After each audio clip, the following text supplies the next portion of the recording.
Hello everyone, welcome back to Whisper Tales channel. Before we get started, comment below where you from and what time you are watching. And if you enjoy the stories, don't forget to like and subscribe. Alright, let's get into it. Story 1. The Whistling in the Wheat. The prairie stretched endlessly in every direction, a sea of golden wheat that seemed to touch the sky itself. Arthur Penhaligon stood on his porch, surveying the fields that had been in his family for 3 generations. The summer heat pressed down like a physical weight, and the air shimmered with waves of distortion that made the horizon dance and blur. Sarah emerged from the farmhouse, wiping her hands on her apron. She was a sturdy woman, weathered by years of prairie life, her face lined with the kind of character that came from enduring harsh winters and unforgiving summers. She handed Arthur a glass of cold lemonade, and he accepted it gratefully, downing half of it in one long gulp. The wheat that year had grown taller than Arthur had ever seen, 7 feet high in some places, the stalks thick and strong despite the drought that had plagued the region. It was unnatural, really. Other farms were struggling, their crops withering under the relentless sun, but the Penhaligon wheat thrived with an almost aggressive vitality. That night, as Arthur lay in bed beside Sarah, he heard it for the first time. A low, melodic whistling that seemed to come from the center of his fields. It was beautiful in a haunting way, like a funeral dirge played on a flute made of bone. The tune was complex, with rises and falls that spoke of something ancient and unknowable. Arthur sat up, listening intently. Sarah stirred beside him but didn't wake. The whistling continued, weaving through the night air like smoke. Arthur got out of bed and moved to the window, pressing his face against the cool glass. The wheat swayed in the breeze, silver under the full moon, but he could see nothing unusual. The wind, he told himself. Just the wind moving through the wheat. He'd heard it before, the way the prairie could sing when conditions were right.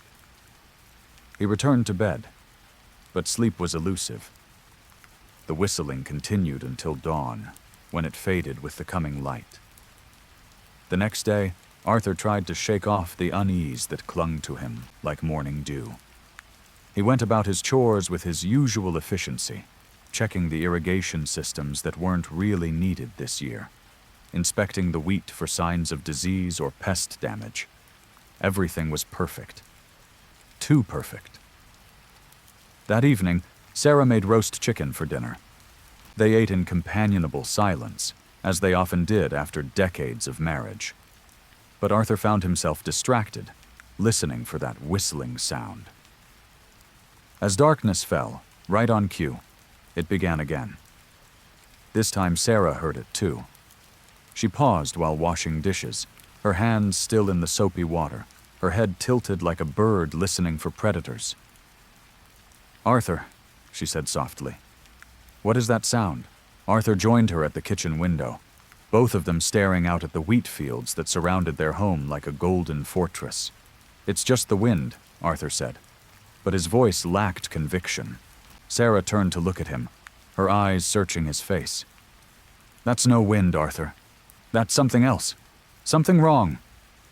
They stood together in the darkened kitchen, listening to the melody that seemed to be calling to them, inviting them into the wheat.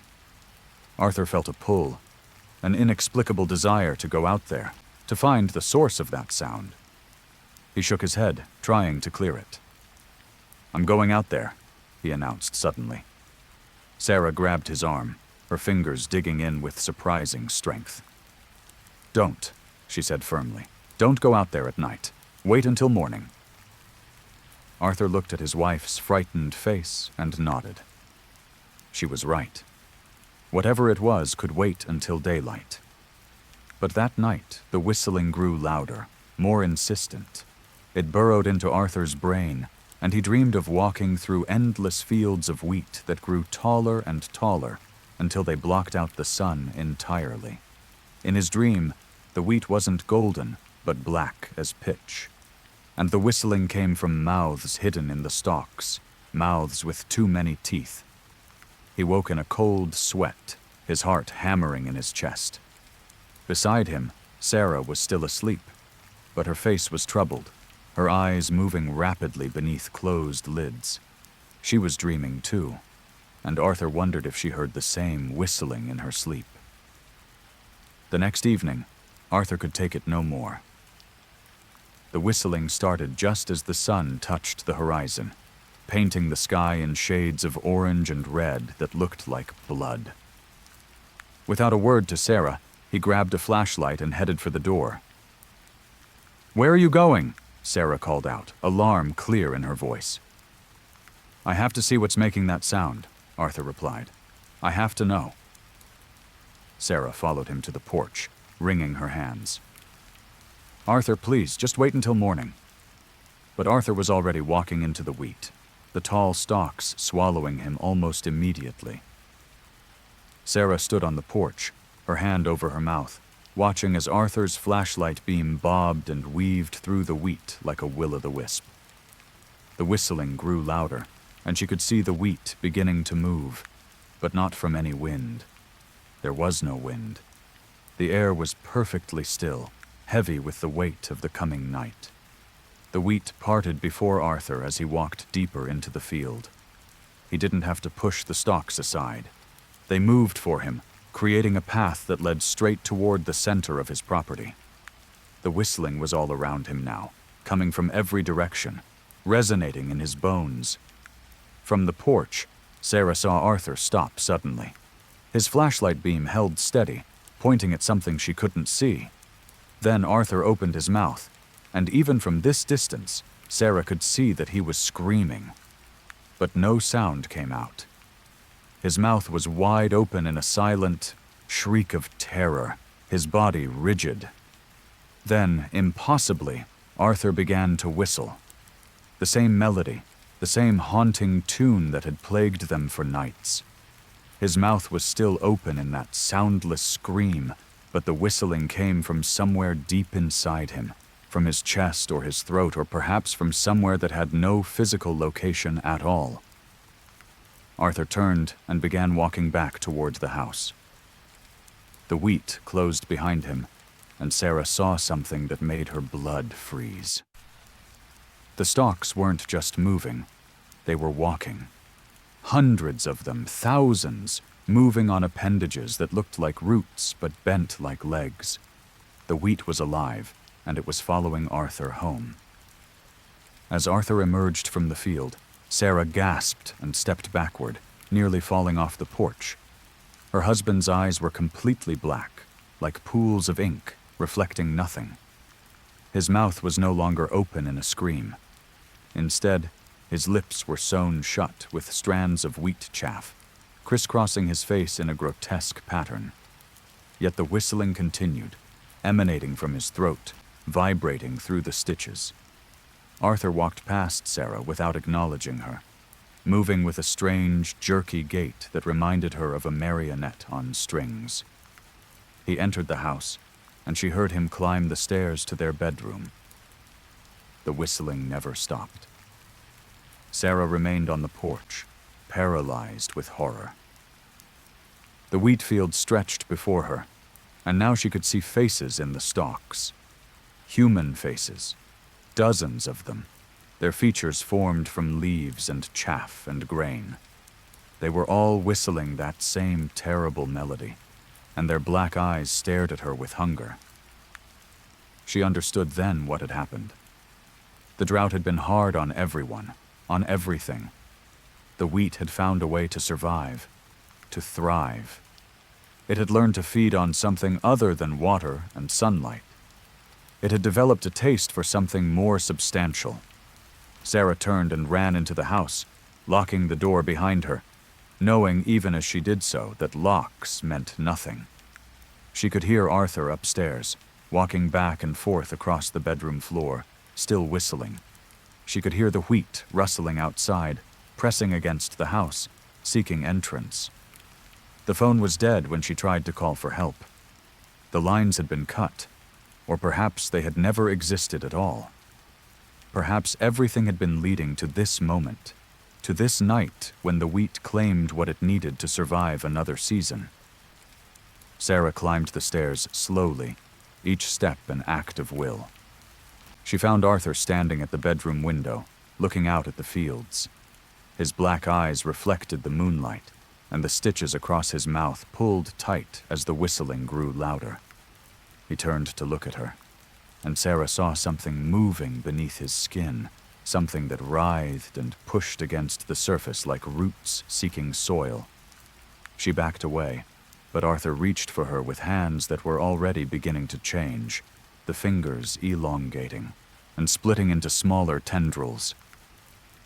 The whistling became deafening, and Sarah realized it wasn't just coming from Arthur anymore. It was coming from inside her own head, growing louder with each passing second. Her legs began to feel strange, heavy and rooted. She looked down and saw thin green shoots emerging from her feet, burrowing through her shoes and into the wooden floor. The whistling filled her completely, and she understood. The wheat didn't want to hurt them. It wanted them to join, to become part of the endless golden sea, to help it sing its song and draw others in. As consciousness faded, as Sarah felt herself becoming something other than human, her last thought was of the neighboring farms, of the other families who would hear the whistling and come to investigate. The wheat was always hungry, and harvest season was just beginning. Story 2. The Ice Road. Trucker's Cargo.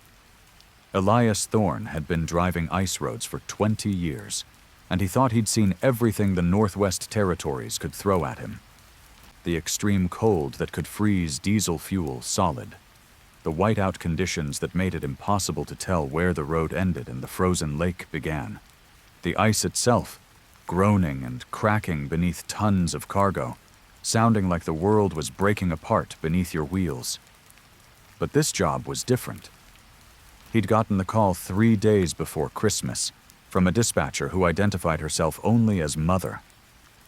The voice was smoky and ageless, impossible to place. The money she offered was ridiculous, triple his usual rate for what should have been a standard run across Great Slave Lake. One sealed container, from Yellowknife to a coordinates-only drop point on the other side. Simple. Except for the rules. Don't look in the rearview mirror when the headlights flicker. Don't stop for anything. Don't try to open the container. And most importantly, don't ask questions about the cargo. Elias should have said no. Every instinct honed by 2 decades on the ice told him this was wrong. But his daughter's medical bills were crushing him, even though she'd been dead for 6 months. The funeral costs, the hospital debt, the mortgage on a house that felt like a mausoleum. He needed the money. So here he was, pulling out of Yellowknife at midnight on the winter solstice, the shortest day of the year. The container was loaded and sealed, covered with a tarp that had strange symbols painted on it in what looked like rust or blood. Elias didn't look too closely. The truck's engine rumbled reassuringly as he navigated the first few miles of ice road. The headlights carved tunnels through the absolute darkness of the Arctic winter. Above, the aurora borealis danced in sheets of green and purple, beautiful and alien. The ice road was deserted. No other traffic, no signs of life anywhere. Just Elias, his truck, and whatever was in that container behind him. The radio crackled with static, and then Mother's voice came through. "You're making good time, Elias. Remember the rules." Then silence. An hour into the journey, deep into the frozen expanse of Great Slave Lake, Elias noticed his breath fogging more than usual, despite the heater running at full blast. The temperature gauge inside the cab read warm, but he could see ice crystals forming on the inside of the windshield. He cranked the defroster higher. That's when the headlights flickered. Just once, a brief dimming that lasted maybe half a second.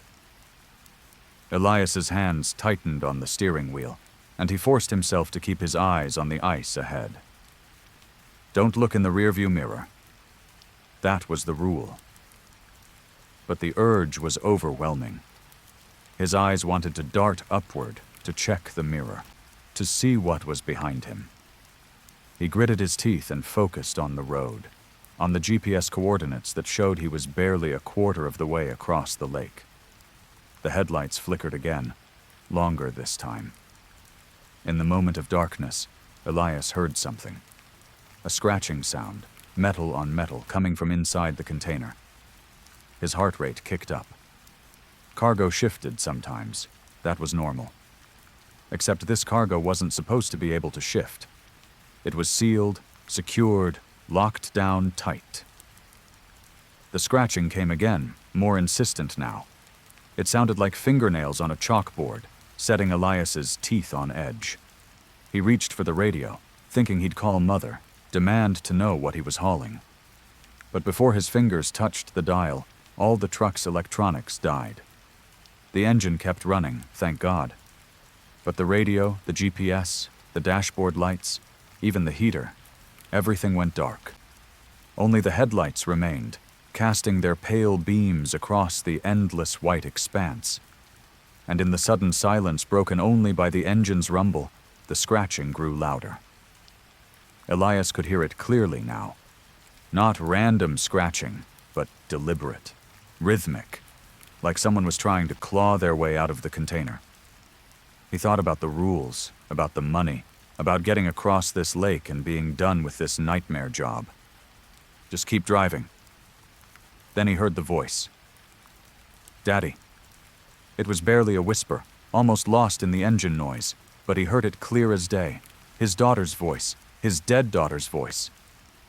Daddy, please, I'm cold. It's so cold in here, let me out. Elias's vision blurred with tears. It wasn't possible. Emma was dead. He'd watched them lower her coffin into the frozen ground. He'd thrown the handful of dirt, felt it bounce off the polished wood. She was gone. Daddy, the voice came again, more desperate. Please, I'm scared.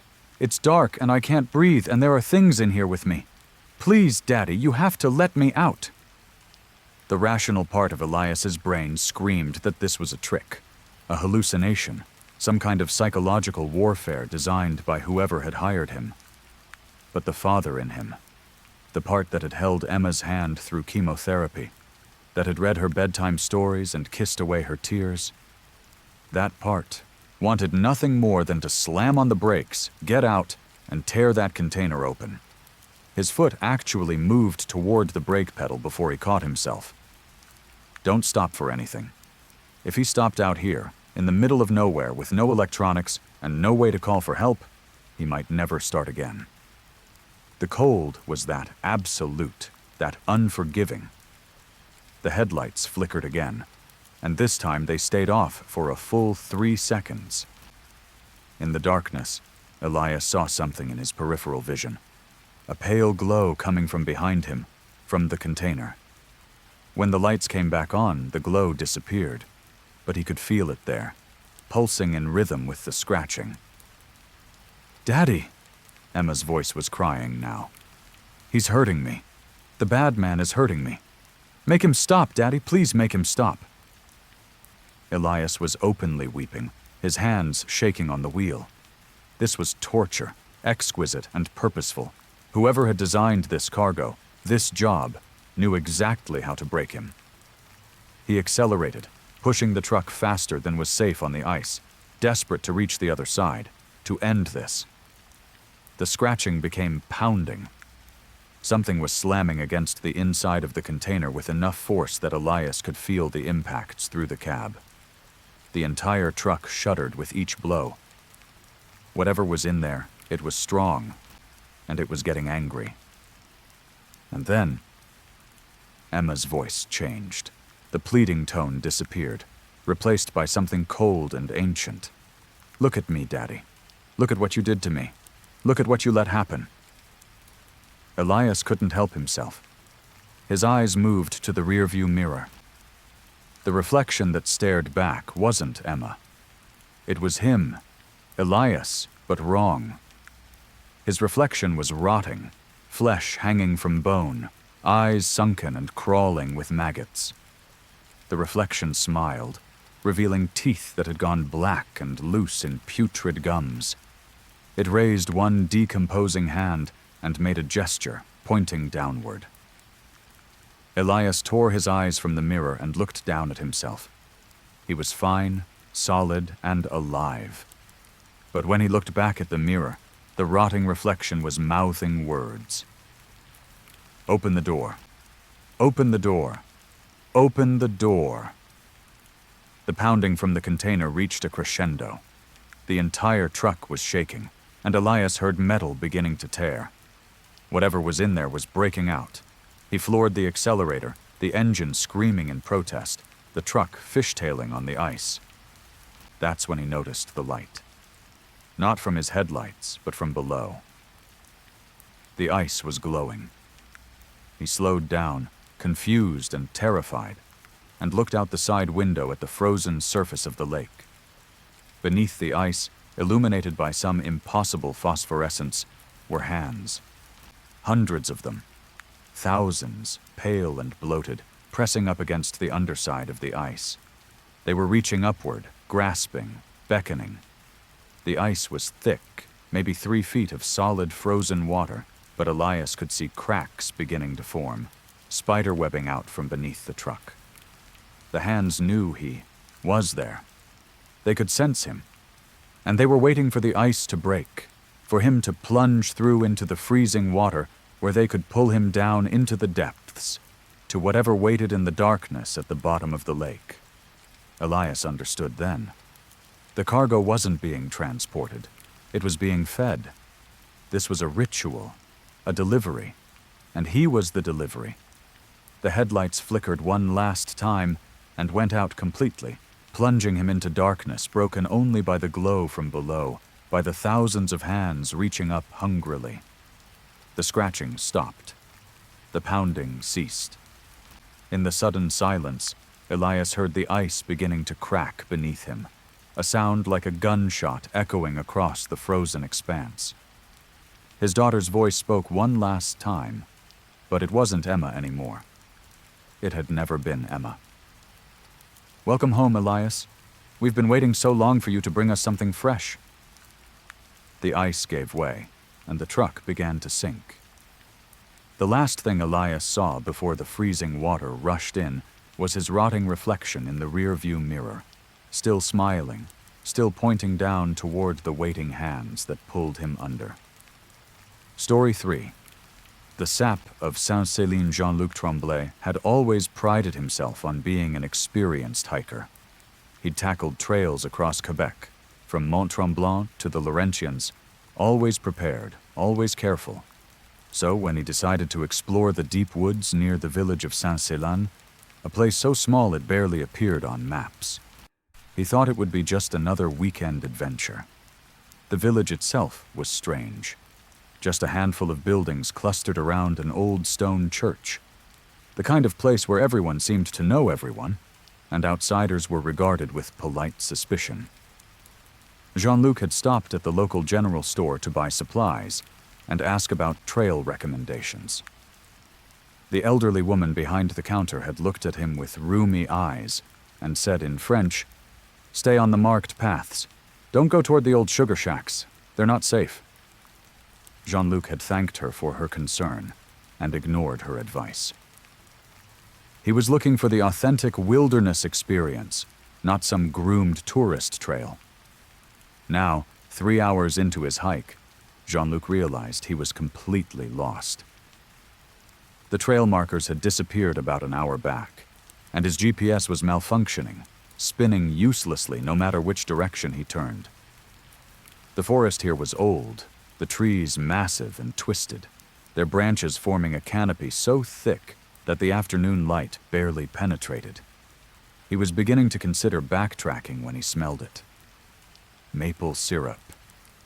The rich, sweet scent was unmistakable and completely out of place in November, months past sugaring season. But there it was, thick in the air, making his mouth water despite his growing anxiety.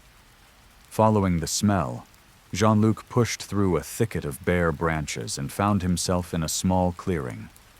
In the center stood a cabane à sucre, a traditional sugar shack, but it looked ancient.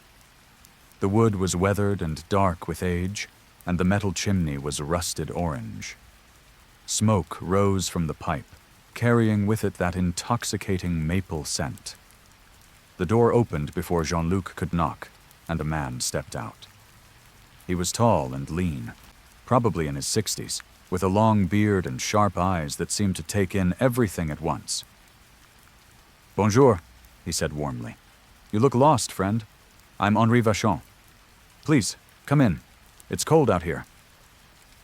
Jean-Luc hesitated. Everything about this felt wrong. A working sugar shack in November, in the middle of nowhere, operated by a man who seemed entirely unsurprised by his arrival. But the alternative was spending the night lost in the woods, and his phone still had no signal. He accepted the invitation. The interior of the shack was warm and filled with that incredible smell.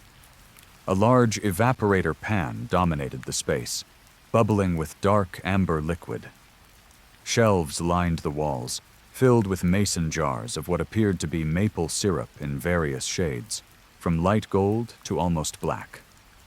Henri moved to the evaporator and stirred the contents with a long wooden paddle.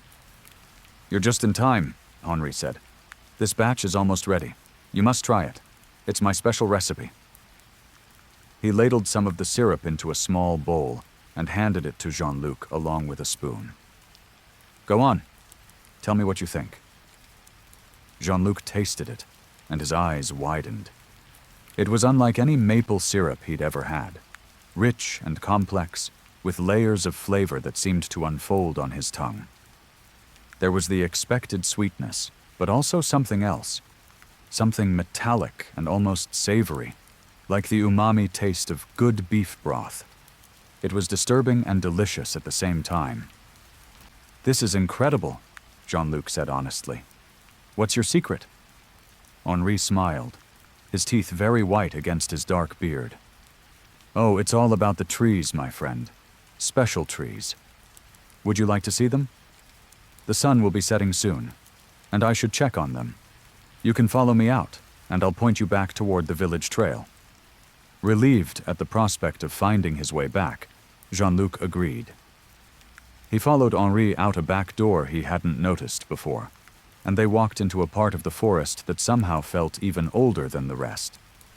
The trees here were enormous, their trunks so wide that 3 men couldn't have encircled them with linked arms. As they walked deeper, Jean-Luc began to notice something odd about these trees. They had faces. Not carved faces, but faces formed naturally in the bark, with eyes and mouths that seemed too symmetrical, too human to be simple pareidolia. And from the trunks, metal spiles protruded, dripping slowly into collection buckets. Henri was watching him closely now, that warm smile still on his face, but his eyes harder, calculating. "These are my special trees," he said softly. "Maple doesn't grow this far north naturally, you know. But these trees, they're very special. They've learned to adapt, to survive, to thrive." Jean-Luc stepped closer to one of the trees, drawn by a horrible fascination. The face in the bark seemed to be looking at him, its wooden eyes tracking his movement. And then he saw the horror in its fullness. It wasn't a face formed by bark. It was a human face, partially merged with the tree, the bark growing over skin, roots burrowing into flesh. The mouth was open in a silent scream, and Jean-Luc could see teeth, real human teeth, still white against the brown of the wood. The eyes blinked. Slowly, agonizingly, the eyelids moved, crusty with sap but still functioning. The person was alive, conscious, trapped. Jean-Luc stumbled backward, his stomach heaving. There were dozens of them, scores of them. Every tree in this grove had a human being fused into it, all of them tapped with spiles, their lifeblood dripping slowly into Henri's collection buckets. The metallic taste in the syrup suddenly made horrible sense. This wasn't maple sap. It was blood, boiled down and concentrated into that rich, dark syrup. Henri's smile never wavered. "You understand now," he said, almost conversationally. "The old trees were dying. The climate is changing, the seasons shifting. But I learned the secret. Human blood, mixed with sap, creates something extraordinary. And the trees, well, they learned to keep their donors alive, to feed on them slowly. A sustainable harvest, you might say." Jean-Luc turned to run, but his legs wouldn't move properly. He looked down and saw thin roots emerging from the ground, wrapping around his ankles, binding him in place. The forest floor itself seemed to be alive, reaching for him. Henri approached, pulling a large mallet from his belt. "This is always the hard part," he said with what seemed like genuine regret. "But it gets easier once the transformation starts. The trees have a way of making you forget, of making the pain seem distant. You'll see." Jean-Luc tried to scream, but only a croak emerged from his throat. His body was betraying him, the roots that bound him secreting something that numbed his muscles, paralyzed his voice. Henri positioned him against a massive oak, and Jean-Luc felt the bark behind him begin to warm, to soften, to open. The tree was embracing him, pulling him into itself. He felt his back sink into the trunk, felt the wood flowing around him like thick honey. Henri began hammering metal spiles into Jean-Luc's arms, the pain bright and sharp despite the numbing toxin. Blood welled up, dark and red, and began to drip into the waiting buckets. As the bark closed over his chest, his shoulders, Jean-Luc's vision began to fade. But he could still see Henri, could still see the other trees, the other victims all around him. Some looked fresh, their faces still mostly human. Others were older, their features more tree than person, but their eyes still aware, still suffering. Henri patted the tree trunk affectionately, right where Jean-Luc's face was slowly being absorbed. "You'll make excellent syrup," he said. "The young ones always do. The fear adds such a wonderful complexity to the flavor." Jean-Luc's last coherent thought, before the wood claimed his mind, was that he could feel the tree's roots extending through his body, replacing his veins, his arteries, his nerves. He was becoming part of the forest, part of Henri's twisted harvest. And somewhere deep in what remained of his consciousness, he understood that he would be aware for years, perhaps decades, feeling every drip of blood drawn from his changing body, every season of painful extraction. The tree settled around him with a sound like a sigh of satisfaction, and Jean-Luc's screams echoed only in the wooden prison of his new eternal home, heard by no one but the other victims who could no longer speak. Story 4. The Loop of Highway 17. Maya Singh had been driving for 6 hours straight, and the monotony of the Trans-Canada Highway through northern Ontario was starting to wear on her. The road stretched endlessly ahead, cutting through dense forests of pine and birch, occasionally revealing glimpses of Lake Superior's vast gray waters to her right. She was headed to university in Thunder Bay, her car packed with everything she owned, ready to start a new chapter of her life. The sun was setting, painting the sky in shades of orange and purple, when she first saw the hitchhiker. He was standing on the shoulder of the highway, wearing a bright yellow raincoat that stood out against the darkening forest. His thumb was out in the universal gesture for a ride, and though Maya couldn't make out his features from this distance, something about his stillness made her uncomfortable. She drove past without slowing.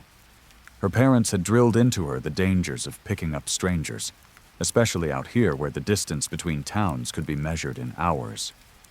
The hitchhiker didn't move as she passed, just stood there like a statue in that yellow coat. 10 minutes later, Maya's heart nearly stopped when she saw him again.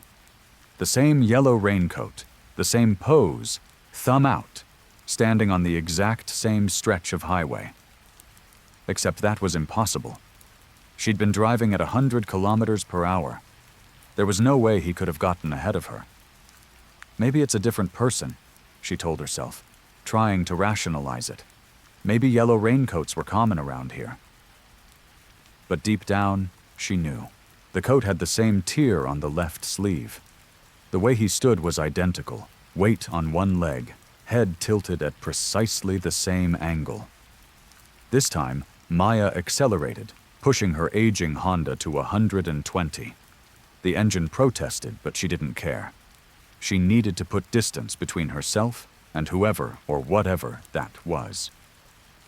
The speedometer crept up to 130, 140. The forest blurred past her windows. 10 minutes later, there he was again. Impossible. Absolutely impossible. But there he stood, in his yellow raincoat, in the exact same spot, or what appeared to be the exact same spot. Maya's hands were shaking on the wheel.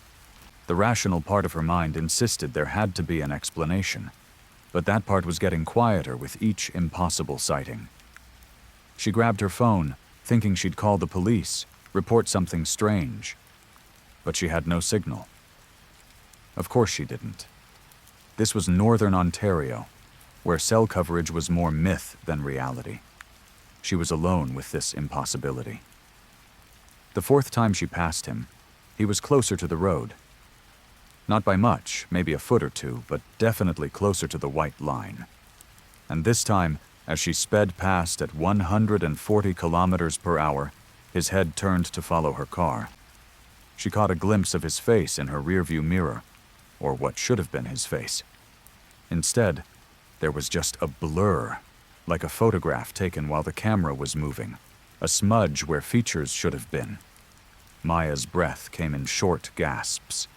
Panic was setting in, and she knew panic was dangerous when driving. But she couldn't help it. This wasn't real. This couldn't be real. She was having some kind of breakdown, maybe falling asleep at the wheel and hallucinating. She pinched her thigh hard, hard enough to leave a bruise, but everything remained exactly as it was. The fifth sighting came only 7 minutes after the fourth. He was even closer to the road now, almost on the white line, and his arm was extended further, reaching out as if he could touch her car as she passed. Maya floored the accelerator, the engine screaming, pushing 150. The car was shaking, and she knew she was being reckless, but terror overrode caution. She started counting, timing the intervals. 6 minutes until the sixth sighting. He was standing on the white line now, his yellow coat flapping in the wind created by her passing. 5 minutes until the seventh. He was a step into her lane, forcing her to swerve slightly to avoid him. 4 minutes until the eighth. He was in the center of her lane, and she had to swerve hard into the oncoming lane to miss him, though no other cars had appeared on this stretch of highway since the sun had set. The pattern was clear. He was getting closer with each appearance, and the interval between sightings was shrinking. Maya's mind raced, trying to understand the rules of whatever nightmare she'd driven into. If she could just reach the next town, find other people, surely this would stop. But according to her GPS, which had flickered back to life, the next town was still 40 kilometers away. 3 minutes, 2 minutes, 90 seconds. The hitchhiker was everywhere now, appearing almost as soon as she passed the previous apparition. Each time, he was closer to her car, his blurred face turned toward her, his arm reaching out. Then, impossibly, she saw flashing red and blue lights ahead. A police car was parked on the shoulder, and a constable was standing next to it, waving her down. Relief flooded through Maya. Help. Finally, help. Someone who could explain this, who could make it stop. She pulled over, her hands trembling so badly she could barely put the car in park. The constable approached her window, and she rolled it down, words tumbling out in a rush. "Officer, thank God. There's something wrong. I keep seeing the same person over and over, and I know that sounds crazy, but I swear it's true. A man in a yellow raincoat, and he keeps getting closer, and I don't know what's happening." The constable leaned down to her window level, and Maya's words died in her throat. His face. His face was wrong. The features were there, eyes and nose and mouth, but they were blurred and smudged, like a watercolor painting left in the rain. When he spoke, his voice seemed to come from somewhere else, somewhere far away. "You shouldn't have stopped," he said, and there was something almost sad in his distorted voice. "He catches up when you stop." Maya's eyes went wide. She turned to look at the passenger seat, and there he was. The hitchhiker in the yellow raincoat, sitting right beside her, buckled in as if he'd been there all along. Up close, she could see that the blur wasn't just his face. His entire body seemed to be in flux, shifting and changing, never quite solid, never quite real. He turned to look at her, and where his eyes should have been, there were only dark voids that seemed to go on forever. His mouth opened, revealing too many teeth, teeth that were too sharp, too long, filling his entire mouth in rows like a shark. The smile kept growing, wider and wider, until his face was nothing but that terrible, impossible grin. Maya screamed and threw herself out of the car, falling onto the highway pavement. She scrambled to her feet and ran as fast as she could down the highway, away from her car, away from the thing in the yellow coat and the blurred constable. Behind her she heard laughter, hollow and echoing, as if coming from the bottom of a well. She ran until her lungs burned, until her legs gave out, until she collapsed on the cold pavement. When she looked up, gasping for breath, she saw the lights of a transport truck approaching. Hope surged. The truck slowed, the driver pulling over, concerned about the young woman lying on the highway. The driver climbed down from his cab, a large man in flannel and jeans. "You okay, miss? What are you doing out here alone?" Maya tried to answer, tried to warn him, but before she could speak, she saw it over his shoulder. In the cab of the transport truck, a yellow raincoat hanging on a hook, swaying slightly despite the stillness of the air. The driver followed her gaze and turned to look at his cab. When he turned back to Maya, his face was blurring, features melting and running like wax. "You shouldn't have stopped," he said in that faraway voice. "He catches up when you stop." Maya understood then that there was no escape. The highway, this endless stretch of road, was a loop.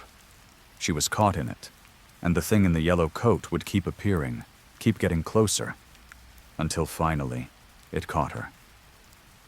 And when it did, she would become like the blurred constable, like the melting truck driver, another trap to lure the next unfortunate soul who made the mistake of driving this road at night. She looked down at her hands and saw they were beginning to blur at the edges, her fingers smudging into the surrounding air. The transformation had already begun. She was becoming part of the loop, another piece of the trap, another warning that no one would heed. In the distance, she could see headlights approaching. Another driver, another victim coming down Highway 17 in the darkness. And Maya knew that when that car passed, she would be standing on the shoulder in a yellow raincoat, thumb out, drawing them into the endless cycle. The loop was hungry, and it was patient, and it was never, ever going to let her go. Story 5. The Keeper of Sable Island. The ferry ride to Sable Island had been rough, the Atlantic throwing waves against the small research vessel with careless violence. Julianne Moore gripped the railing and tried not to be sick, focusing on the horizon and thinking about the wild horses she'd come to study.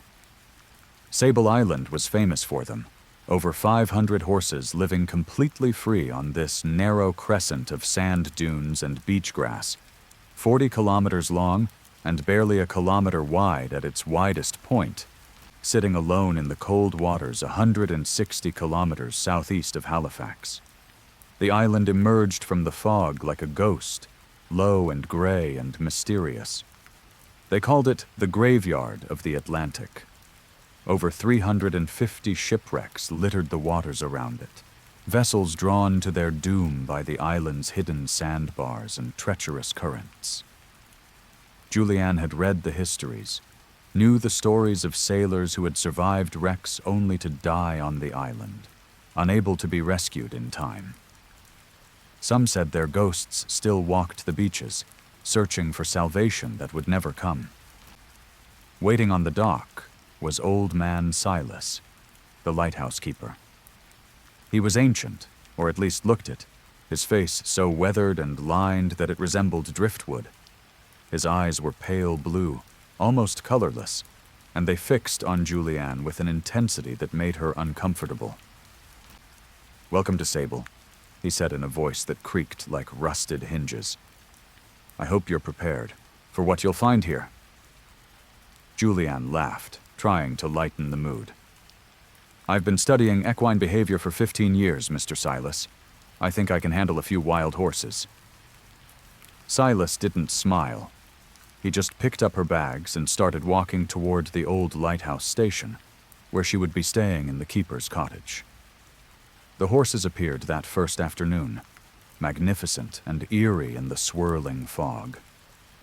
They moved like ghosts themselves, materializing out of the mist and disappearing just as quickly. Julianne set up her camera equipment and began documenting their behavior, noting the herd dynamics, the way the stallions guarded their mares, the playfulness of the foals. But something was off. She couldn't quite put her finger on it at first, but after several hours of observation, she realized what bothered her. The horses never went near the shoreline. The island was so narrow that the beach was visible from almost everywhere, but the horses kept to the interior dunes and grass, avoiding the sand where the waves lapped at the shore. In 15 years of studying horses, she'd never seen such consistent avoidance behavior without an obvious cause. That evening, over a dinner of canned soup and hard bread, Julianne asked Silas about it. "Why don't the horses go near the beach?" Silas stopped eating, his spoon halfway to his mouth, and fixed her with those colorless eyes. "They know better," he said simply. "They know what the fog brings." "What does the fog bring?" Julianne asked, humoring what she assumed was local superstition. Silas stood and walked to the window, looking out at the gray curtain that surrounded the island like a shroud. "The dead," he said quietly. "The fog here doesn't just hide things, Miss Moore. It brings them back. Brings them up from the wrecks, from the cold water where they drowned. Brings them back to look for what they lost.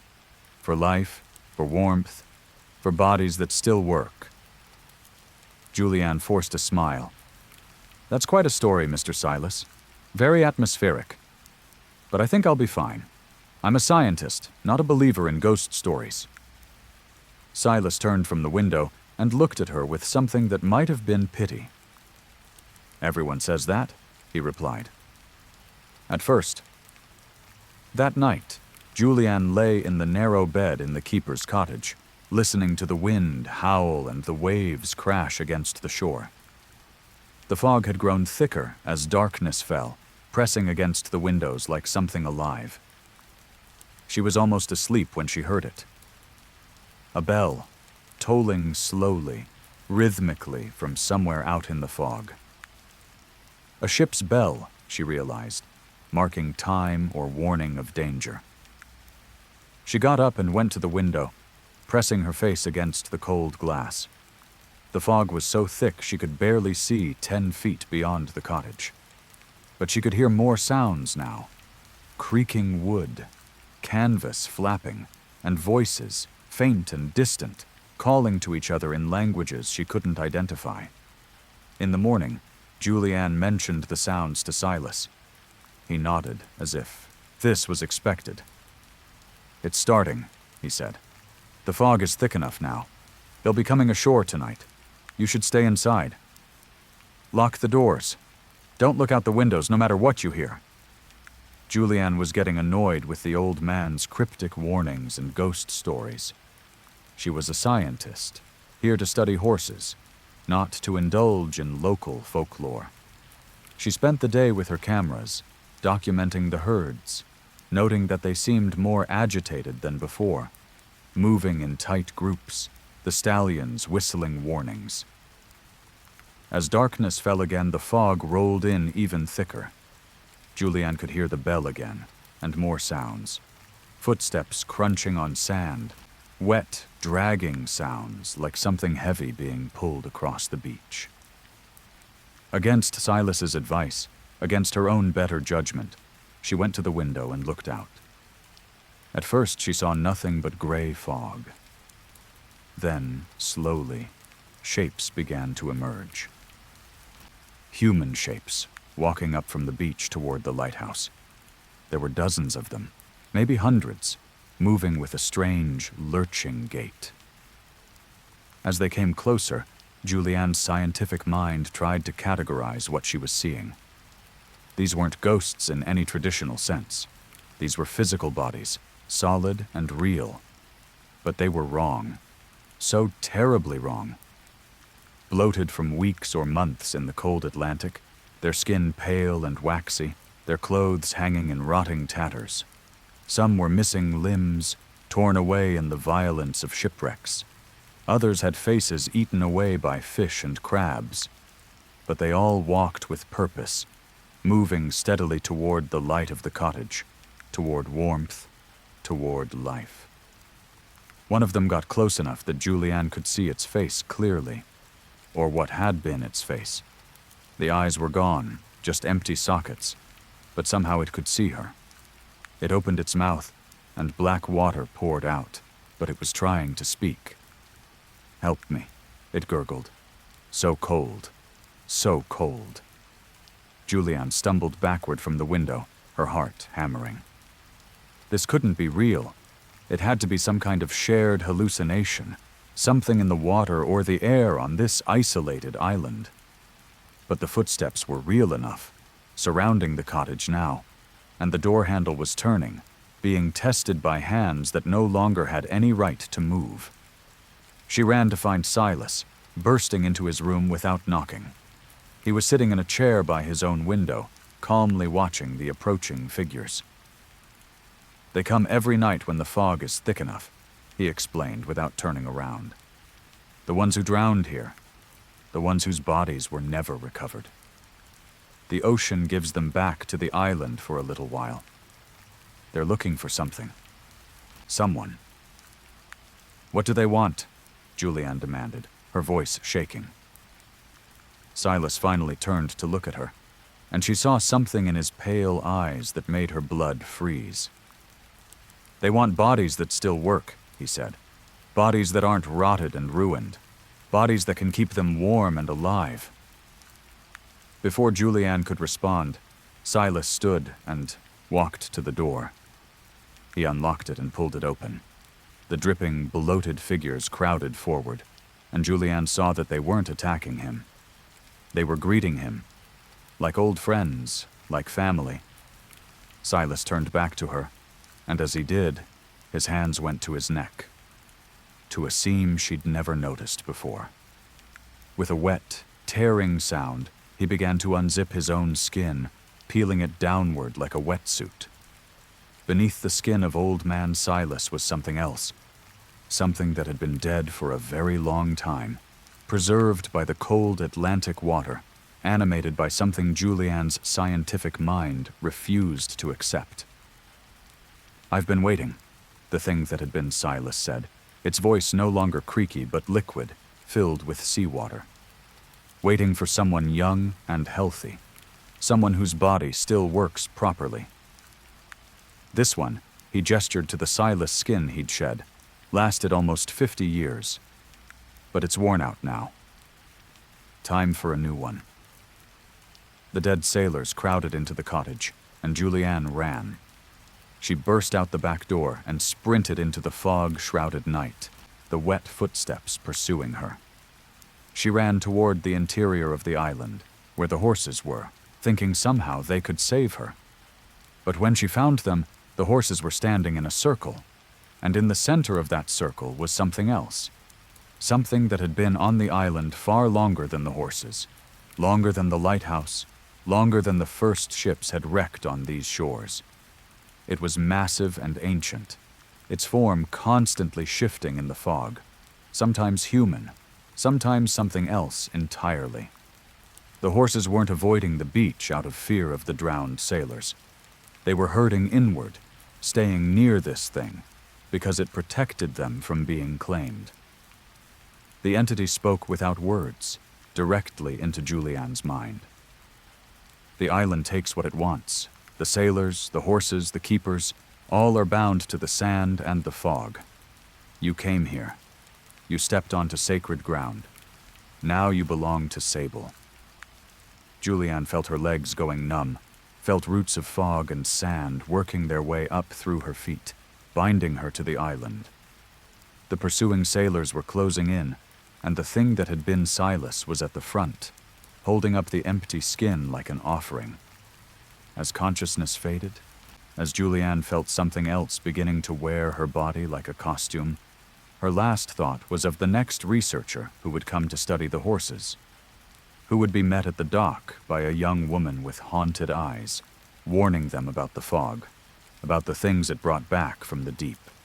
The island was hungry, and the Atlantic always provided. Story 6. The Thing in the Walls of Unit 402. Kevin Chang had been thrilled to land a job at a tech startup in Vancouver. The salary was good enough that he could afford one of the new micro-condos downtown, a gleaming glass tower that promised modern living in the heart of the city.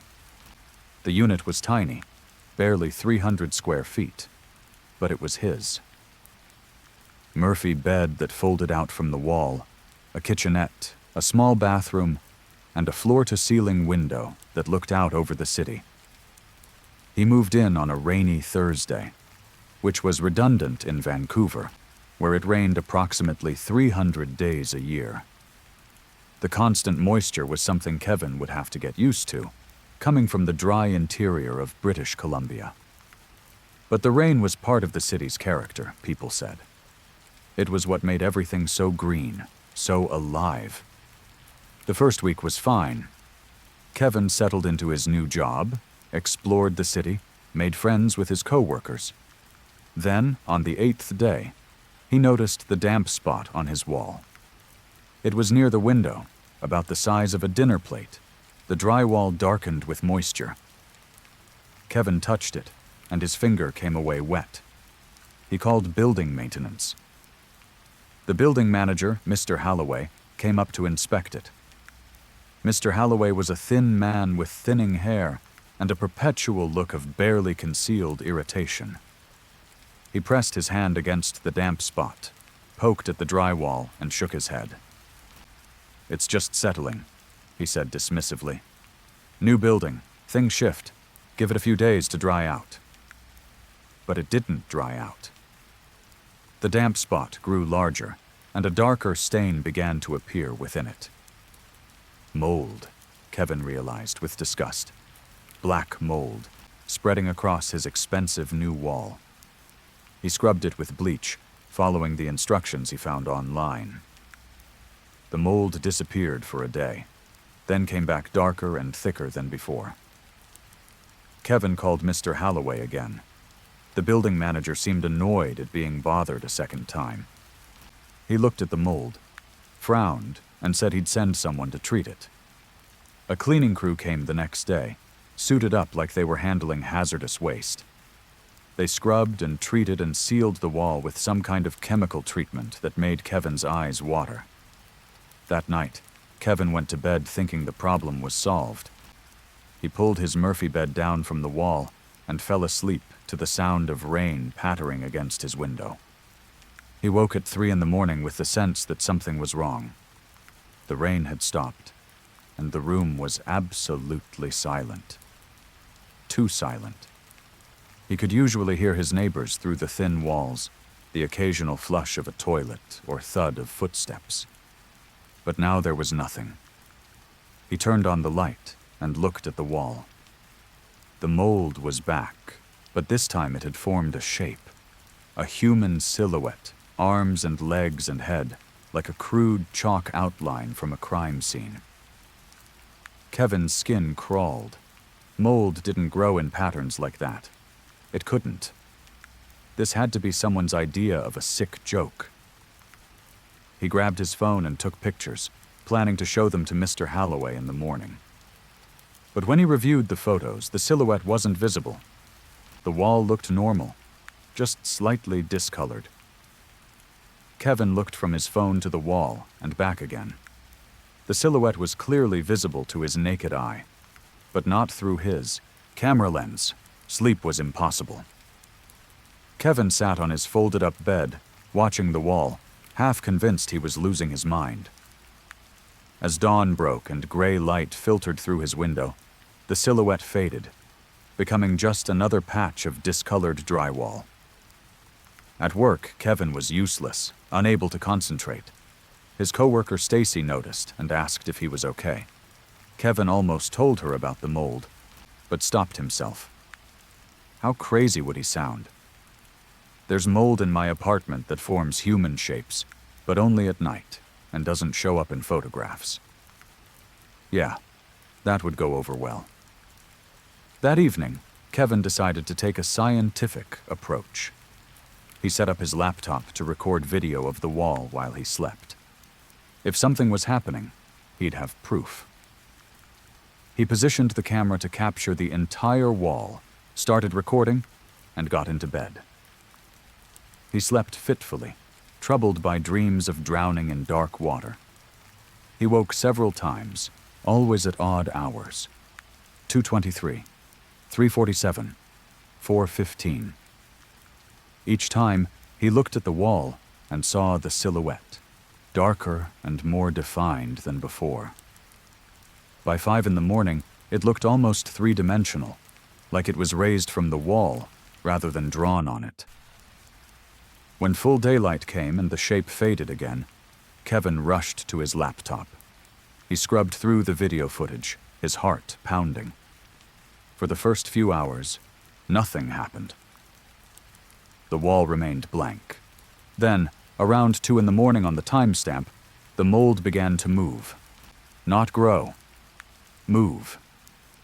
It flowed across the wall like liquid, gathering and forming, creating that human shape. But that wasn't the worst part. The worst part came at 3:37 in the morning. In the video, Kevin could see himself sleeping in bed, and he could see the silhouette on the wall beginning to bulge outward, becoming three-dimensional. It peeled itself away from the wall, a figure made of black mold and moisture, and it walked across the room to Kevin's bed. The mold thing leaned over Kevin's sleeping form and opened what passed for its mouth. Then it inhaled, deeply, its chest expanding impossibly. Kevin watched in horror as the thing breathed in, and in the video, his own sleeping body seemed to deflate slightly, to become less substantial. The mold thing was breathing him in, taking something from him. After a long moment, the creature returned to the wall, pressing itself back into the drywall, becoming two-dimensional again. In the bed, Video Kevin stirred and turned over, completely unaware. Kevin slammed the laptop shut, his hands shaking. This was impossible. This was insane. But he felt it now, that lightness, that hollowness inside him, like something essential had been taken, leaving him less than he was. He called Mr. Halloway, demanding an emergency inspection, threatening to call a lawyer. The building manager arrived looking even more irritated than usual. When Kevin tried to show him the video, Mr. Halloway waved it away. Mold doesn't move, Mr. Chang. Perhaps you're working too hard. Maybe you should take a day off, get some rest. But Kevin saw something in Mr. Halloway's eyes. Recognition. Fear. The building manager knew. He knew what was happening, and he was covering it up. That night, Kevin tried to stay awake. He drank coffee, kept all the lights on, played loud music, but exhaustion pulled at him with irresistible force. His eyes grew heavy, the lights seemed to dim, and eventually, despite his best efforts, he fell asleep. He woke at 3:37 exactly, as if summoned. The lights were off, though he'd left them on. The music had stopped, though it should have been looping. And standing beside his bed was the silhouette, now fully three-dimensional, dripping with moisture, smelling of rot and mold and despair. Kevin tried to scream, but no sound came out. The thing leaned over him, its face close to his, and he could see now that it had features. Crude features made of mold and fungus, but features nonetheless. Eyes, a nose, a mouth. And those features were slowly becoming more refined, more detailed. They were becoming his features. The thing opened its mouth and breathed in, and Kevin felt something tearing away from inside him. Not physical, but essential. His personality, his memories, his identity. They were being inhaled by this creature, drawn out like smoke. When it finished, the mold thing did something Kevin hadn't seen in the video. It smiled with his smile. Then it walked to his closet, opened it, and began putting on his clothes. His jeans, his t-shirt, his jacket. Each item fitting perfectly, because it was becoming him, stealing his shape along with his essence. Kevin tried to move, but found he couldn't. His body felt strange, flat, two-dimensional. He looked down at his hands and screamed silently. His fingers were spreading, becoming thin and black, filaments of mold extending from where his skin should be. He was fading, being absorbed into the wall, becoming the silhouette while the thing wore his life like a costume. The mold thing, now looking almost exactly like Kevin, checked its appearance in the mirror, straightened Kevin's jacket, and picked up Kevin's wallet and keys. It walked to the door, paused, and looked back at the wall where Kevin's consciousness was now trapped. "Thanks for the accommodations," it said in Kevin's voice, but with something old and hollow underneath. "This city has so many glass towers, so many units, so much moisture. You have no idea how many of us there are now, how many of you there used to be." It left, closing the door behind it. The thing that had been Kevin Chang was going to work, going to live his life, going to inhabit his identity. And Kevin himself was now nothing but a stain on the wall, aware but unable to move or speak or do anything but watch and wait for the next tenant to move in, the next victim for the walls of Unit 402. In buildings all across Vancouver, in the damp, expensive micro-condos where young people paid too much, for too little, the walls were growing darker with shapes that only appeared at night. The city's constant rain fed them, gave them strength, and they were patient. So very patient. Story 7. The Lobster Trap. The fishing village of Port Haven clung to the rocky Newfoundland coast like a barnacle, its brightly painted houses a defiant splash of color against the gray stone and grayer sea. Liam O'Connell had been a fisherman here all his life, as had his father and grandfather before him. He knew these waters, knew their moods and dangers, knew when to push his luck and when to stay in port. But this season had been terrible. The cod were gone, victims of decades of overfishing and warming waters. The crab were scarce. Even the lobster, usually reliable, weren't biting. Liam's boat, the Mary Catherine named for his late mother, bobbed at anchor with empty holds. Bills were piling up. The bank was making threatening noises about his mortgage.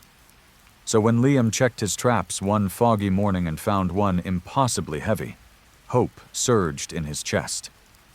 He winched it up, the line straining, his ancient boat listing with the weight. Whatever was in that trap had to be massive, a lobster big enough to make his mortgage payment and then some. The trap broke the surface. and Liam's hope died. Inside wasn't a lobster. It was something else. Something that made his Catholic grandmother's warnings about the sea come flooding back.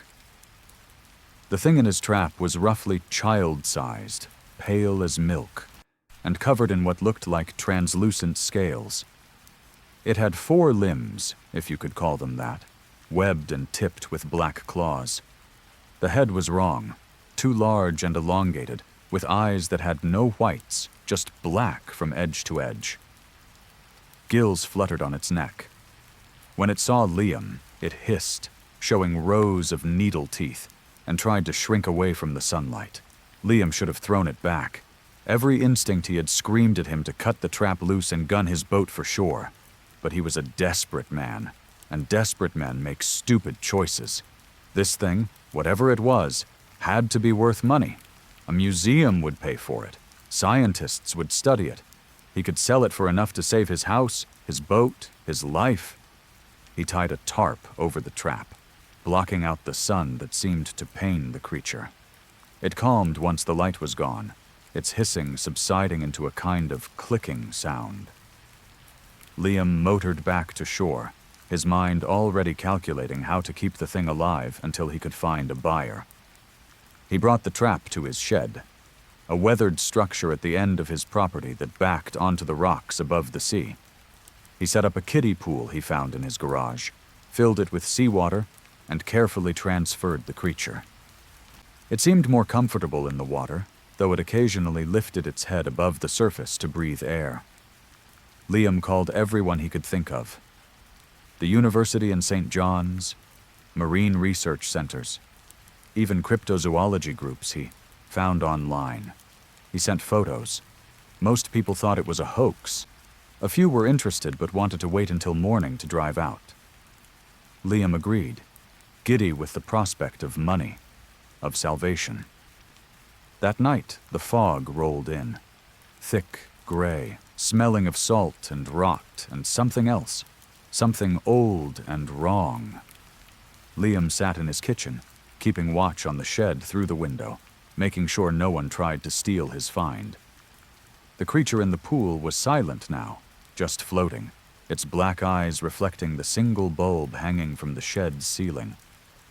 Around midnight, Father Pat started pounding on Liam's door. The old priest looked terrified, his face pale, his hands shaking. "Liam," he gasped, "did you bring something up from the deep today? Did you take something that doesn't belong to you?"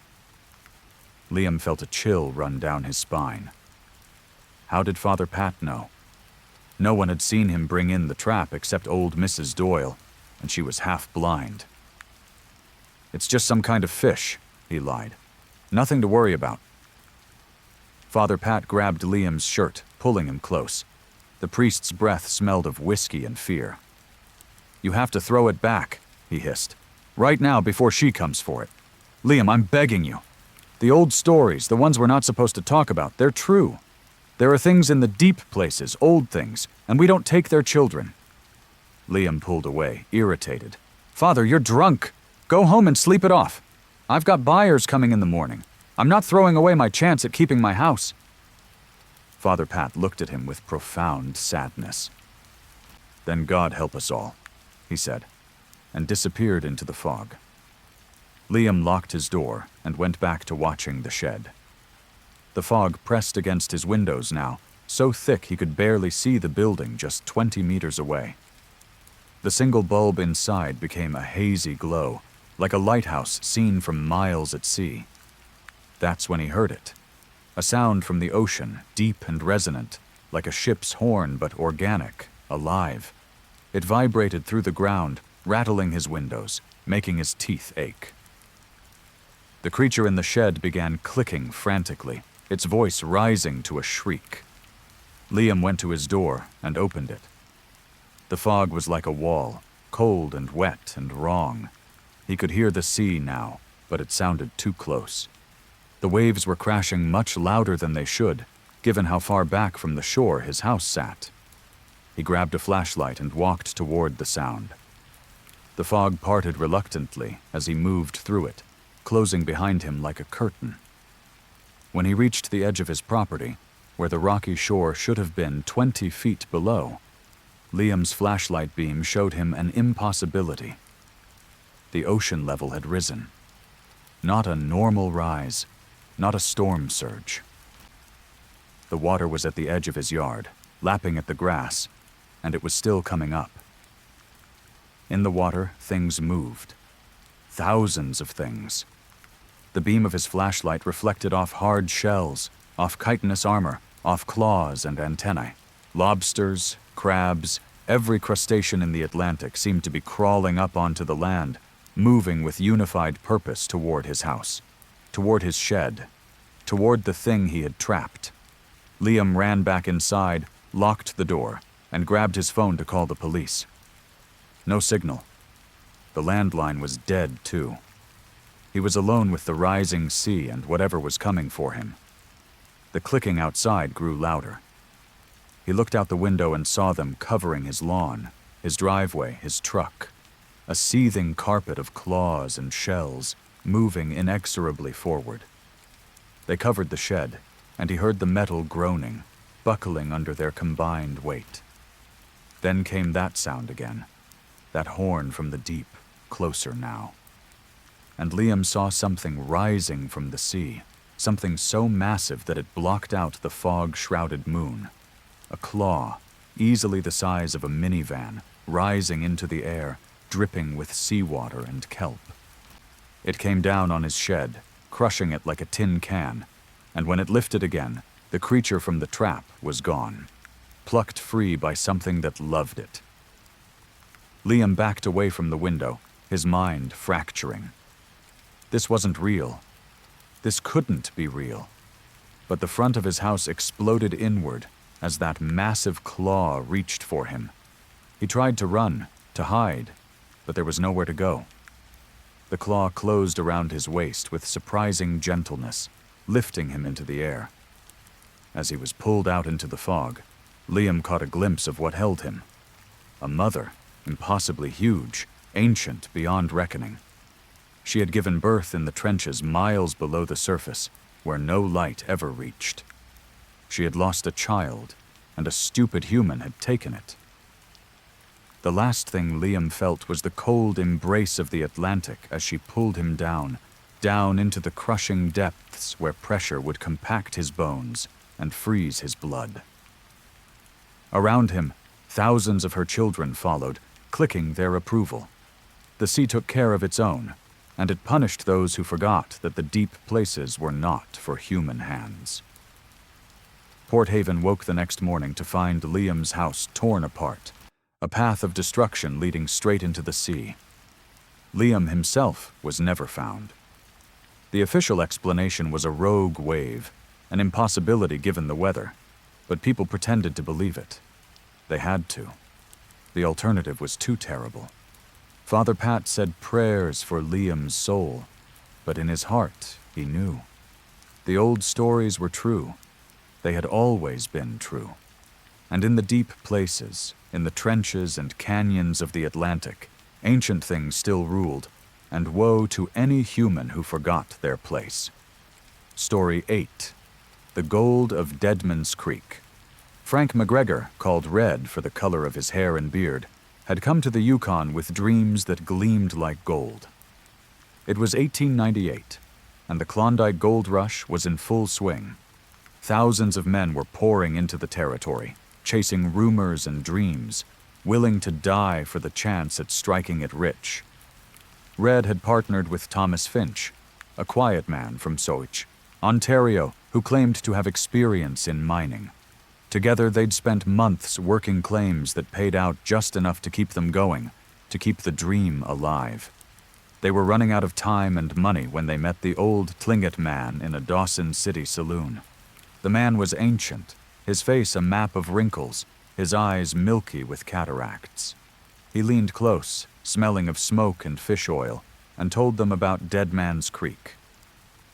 "No one mines there," he said in halting English. "Ground is cursed, but there is gold, much gold, under the hill that breathes." Thomas wanted to dismiss it as the ramblings of a drunk, but Red was desperate. The next morning, they packed their supplies and headed out, following the old man's directions. 3 days of hard hiking through virgin wilderness brought them to a place that didn't appear on any map. Deadman's Creek was narrow and ran with water black as ink.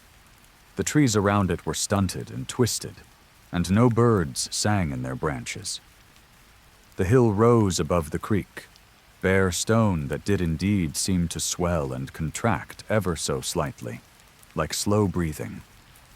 Something about this place made Thomas nervous. "Red, maybe we should head back. This doesn't feel right." But Red was already scrambling up the hillside, his miner's hammer in hand, tapping at exposed rock faces, listening for the hollow sound that might indicate a cave system. He found it just before sunset.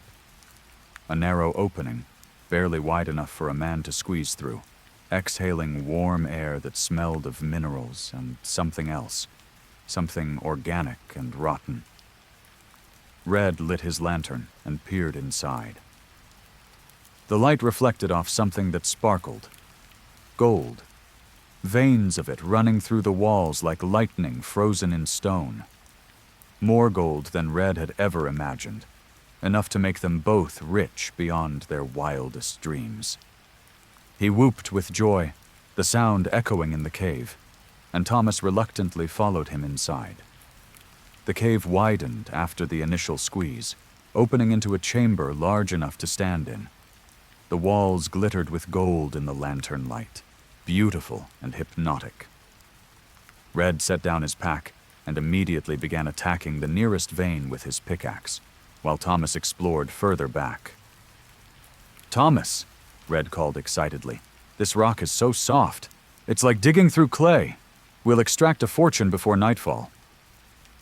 Thomas came back to look, frowning. "Red, feel this." He placed his hand on the wall, and Red did the same. The rock was warm. Not just warm from trapped heat, but body warm, pulsing slightly. "It's volcanic," Red said dismissively, though he didn't sound convinced. "Just residual heat from formation. Now help me dig." Against his better judgment, Thomas picked up his own tools and began to work. As they dug, the walls began to weep. Thick, black liquid oozed from where their tools struck, running down the rock faces like blood. The smell in the cave intensified, becoming almost overpowering, making both men gag. But the gold was there, right in front of them, waiting to be claimed. Greed overrode caution. They worked into the night, piling up chunks of gold-veined rock, planning how they'd carry it all back to Dawson. Neither man wanted to admit what they both felt, that the cave was getting warmer, that the breathing they'd dismissed as imagination was becoming more pronounced. Around midnight, Thomas dropped his pickaxe, his face pale in the lantern light. "Red," he said slowly, "when was the last time you felt the tunnel moving air?" Red paused, confused. "What do you mean?" Thomas pointed at their lanterns. "The flames aren't flickering. There's no air current. But earlier there was warm air coming out. Where's it going?" They both turned to look at the narrow entrance they'd squeezed through hours ago. It was gone. The wall was smooth stone, unbroken, as if the entrance had never existed. They were sealed in. Panic hit both men simultaneously. They scrambled to the wall, digging with their bare hands, screaming for help that would never come. The walls around them pulsed more strongly now, and the black ichor flowed more freely. In the wildly swinging lantern light, Red saw something that made his blood freeze. The gold deposits weren't veins in the rock. They were embedded in something else, something that looked horribly like tissue. The soft, warm rock wasn't rock at all. It was flesh. The cave wasn't a cave. It was a throat. As realization dawned, the walls began to contract. Slowly at first, then faster. The cave was swallowing, and they were the meal. Thomas screamed, a sound that was cut off abruptly as the walls crushed inward. Red felt his ribs cracking, felt his lungs compress, felt the gold, the cursed gold, pressing into his skin. His last thought, as the entity under the permafrost completed its swallow, and the two men were pulled down into digestive chambers deep within its massive body, was that the old Tlingit man had tried to warn them. The hill that breathes. Of course it breathed. It was alive. It had always been alive. Somewhere far below, in chambers that had digested foolish gold seekers for centuries, the creature rested. The gold in its tissue, accumulated from veins it had consumed as it grew over millennia, served as bait. And every few decades, when it hungered, it would breathe out that warm air, open that inviting entrance, and wait for greed to deliver another meal. Red and Thomas's abandoned camp was found weeks later, but no sign of the men themselves. They joined the countless others who had disappeared in the Yukon, victims of the harsh land and their own ambition.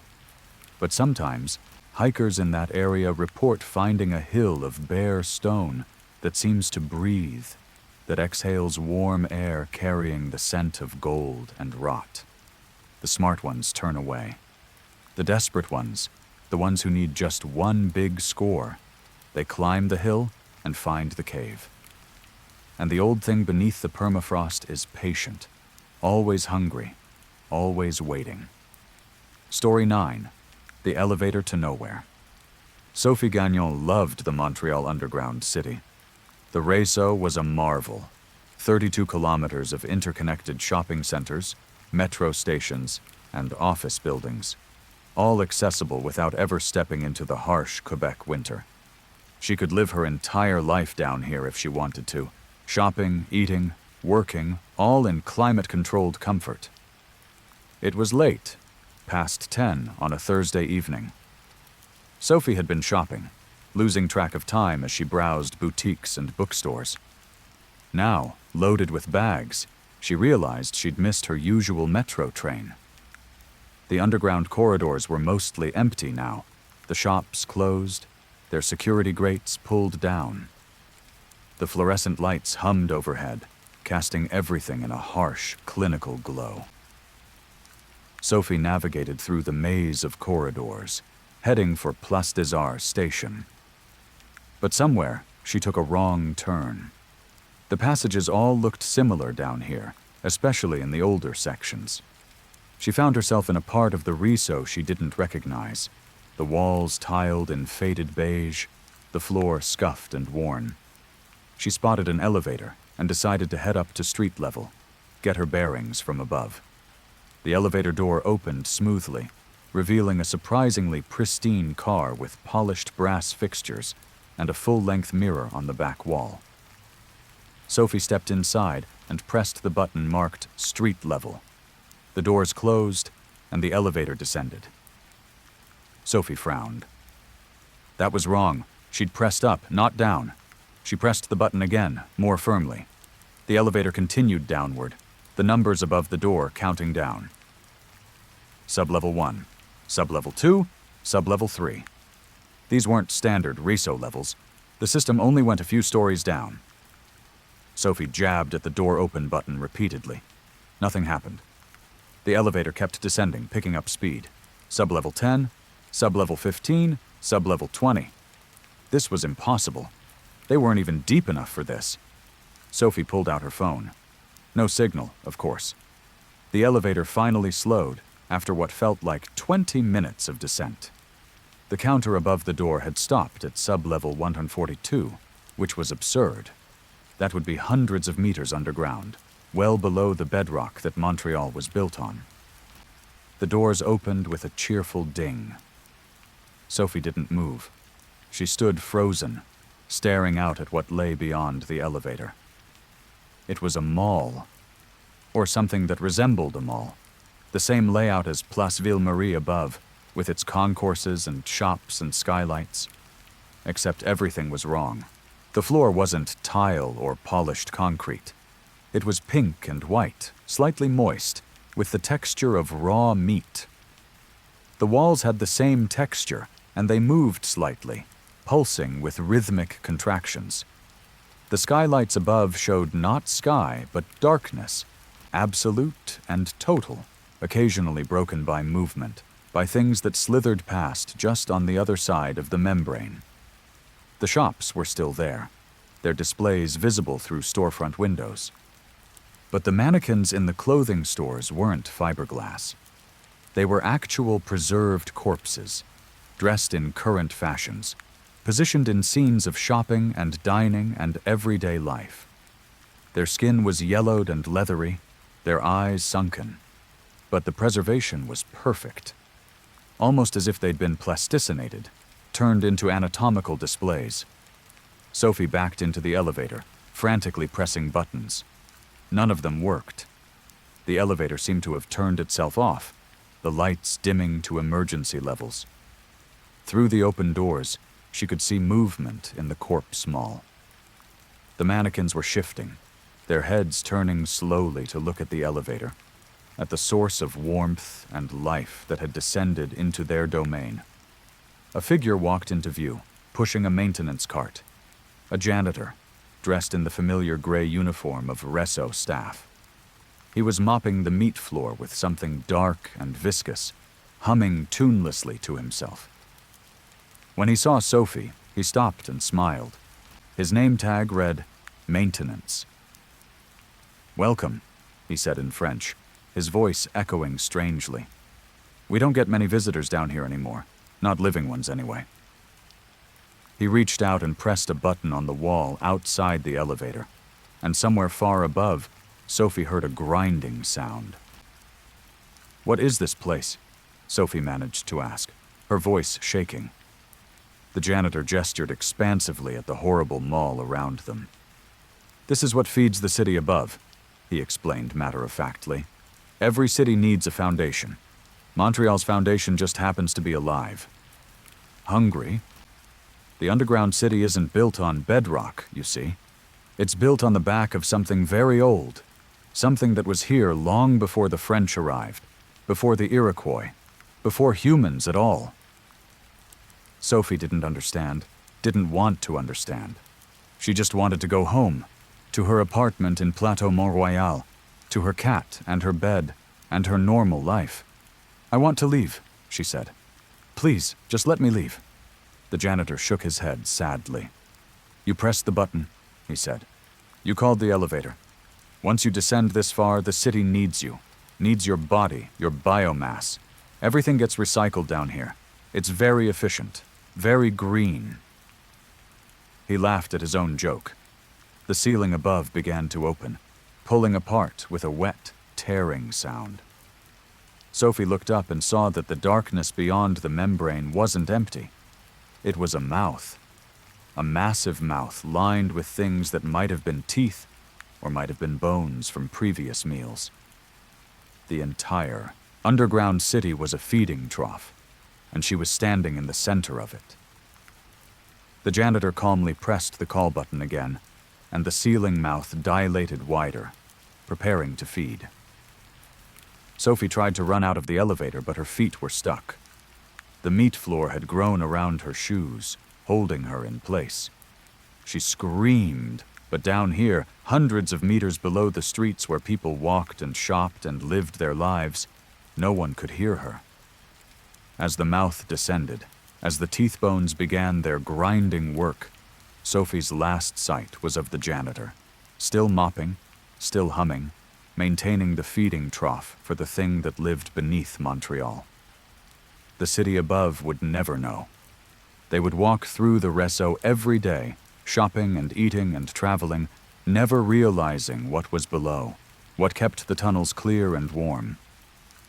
In the morning, Sophie's mother would report her missing. The police would investigate half-heartedly. Young women disappeared in cities all the time. Her phone's last GPS signal would show her near Place des Arts metro station. They would assume she met someone, went somewhere, got into trouble. They would never find her body. But sometimes, late at night, when the underground city is mostly empty, People report seeing an elevator that goes to levels that shouldn't exist.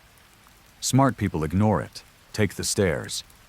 But occasionally someone tired or curious presses the call button. The doors open, they step inside, and the city below gets fed once more. Story 10. The Siren of the Rockies Ranger. Eric Cole had been stationed at Banff National Park for 8 years, and he thought he'd seen everything. Lost hikers, bear encounters, foolish tourists trying to pet elk. But Jessica Vance's disappearance was different. Wrong in a way he couldn't quite articulate. Her campsite was pristine when he found it, which was the first red flag.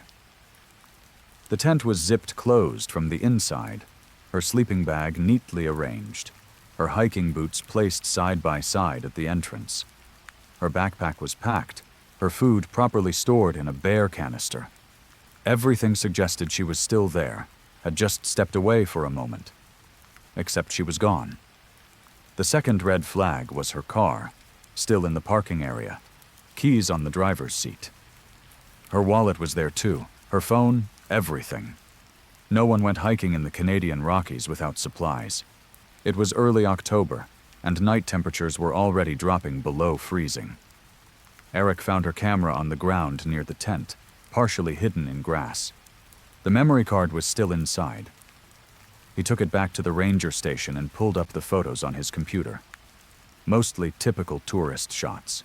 Moraine Lake, Lake Louise, mountain vistas. Then the last video file. Eric clicked play. Jessica's face filled the screen, smiling, windblown, beautiful in that unconscious way of people who don't know they're attractive. Behind her, a massive rock face rose into the sky, the gray stone of Cathedral Mountain gleaming in the late afternoon sun. "Do you see it?" Jessica's recorded voice said, her eyes off camera, looking at the cliff. "Do you see the face in the rock? It's beautiful. It's so beautiful I could cry." She moved the camera to point at the cliff face, and Eric leaned closer to the screen. At first, he saw nothing unusual, just rock, stratified layers of limestone and shale. But then, like one of those optical illusions that suddenly resolves, he saw it. A face, massive beyond comprehension, formed by shadow and stone. Or not formed by them, but actually present, as if carved by some ancient hand. The eyes were dark crevices, the mouth a horizontal crack, the overall expression one of serene, eternal hunger. Jessica's voice continued from behind the camera. "He's calling me. Can you hear it? He wants me to climb. He says I'll be beautiful forever if I climb. I'll become part of the mountain, part of something eternal and perfect." The camera swung back to Jessica's face, and her expression had changed. She looked rapturous, tears streaming down her cheeks. "I have to go," she said. "I have to climb." The video ended. Eric felt cold, despite the heated ranger station. He grabbed his binoculars and drove back to the trailhead, hiking quickly to the area where Jessica's campsite had been. The sun was lower now, approaching golden hour, and when he raised his binoculars to look at Cathedral Mountain, his blood froze. There were people on the cliff face. Dozens of them, hundreds. Climbers, he thought at first, but they weren't moving in the normal way climbers moved. They were too high up, on sections of the face that were considered unclimbable, and they weren't using ropes or equipment. They were just there, stuck to the rock like insects. Eric adjusted the focus, trying to see more clearly. The figures weren't wearing climbing gear. They were dressed in everyday clothes, jeans and t-shirts and hiking boots. Their arms were spread wide against the rock, their faces turned upward toward the peak, and even from this distance, Eric could see their mouths stretched open. In screams, he realized. Silent, eternal screams. They were fused to the mountain, becoming part of it. The rock was growing over them, or they were growing into it, the boundary between flesh and stone blurring. Some looked fresh, their clothes still identifiable. Others were older, barely distinguishable from the cliff itself, just vaguely human shapes in the gray stone. Eric counted. There had to be 200 people on that face, maybe more. How had no one noticed? But even as he thought it, he understood. You had to know where to look. You had to see the face in the rock first, and once you saw it, you couldn't unsee it. And once you couldn't unsee it, you heard the call. Eric lowered his binoculars, his hands shaking. He should report this. Call his supervisor. Call search and rescue. Call the RCMP. But what would he say? That Cathedral Mountain was collecting people? That the rock face was alive and hungry for human flesh? He'd be sent for a psychiatric evaluation. His hand moved to his hip, to the radio there, but stopped. He looked at the mountain again with his naked eyes. The face was so obvious now that he'd seen it. So beautiful, the way the shadows and crevices formed those perfect proportions. And was that music? A faint melody, like wind through a canyon, calling to him, inviting him. Eric took a step toward the mountain. The rational part of his brain screamed at him to stop, to run, to get away. But the music was so beautiful, and the face was smiling now, welcoming. He would be perfect there, part of the eternal stone, never aging, never dying, just existing in frozen beauty forever. His feet moved without conscious decision, carrying him toward the trailhead that led to the base of the cliff. Other hikers passed him, heading back to their cars as sunset approached, but he barely noticed them. The face in the mountain was all he could see, all that mattered. As Eric walked, he thought of all the missing persons reports from the park over the years. Experienced hikers who vanished without a trace. Climbers who never returned. Search parties that found nothing. He'd always assumed they'd fallen into crevasses, been taken by animals, gotten lost in the wilderness. But now he knew. They were still here. Still in the park. Still on the mountain. He reached the base of Cathedral Mountain as the sun touched the horizon. The rock face towered above him, impossibly vast, and the face in the stone was clearer than ever. Beautiful. Perfect. Waiting for him. Eric reached out and touched the stone, and it was warm, welcoming, alive. The rock softened under his palms like clay, accepting him, pulling him in. Eric pressed himself against the mountain, feeling it embrace him, feeling his body begin to change. His skin hardened, his bones calcified further, his blood slowed and thickened. The pain was extraordinary, every nerve screaming as flesh became stone. But beneath the pain was ecstasy, the knowledge that he was becoming something eternal, something beautiful. As the rock closed over his chest, his arms, his face, Eric's last human thought was of Jessica Vance. He could see her now, 50 feet to his left, her body partially merged with the stone, her mouth open in that endless scream. She was beautiful. They all were. And soon, he would be beautiful too. The sun set over the Canadian Rockies, painting the peaks in shades of red and gold. Cathedral Mountain stood silent and majestic, its collection of eternally screaming victims invisible to anyone who didn't know to look, who hadn't seen the face in the stone. And in the parking lot below, Eric's ranger truck sat empty, keys on the dashboard, another mysterious disappearance to add to the park's long list of unexplained vanishings.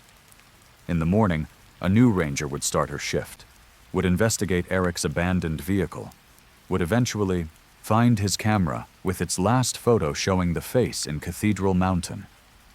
And she would look up at the cliff face, curious, seeking that face in the stone. And when she found it, when she heard its song, the mountain would welcome another addition to its eternal collection. The Rockies were ancient, patient, and endlessly hungry for beauty. And there was no shortage of people willing to join them, to become part of something larger than themselves, something that would last forever in stone and silence and screaming.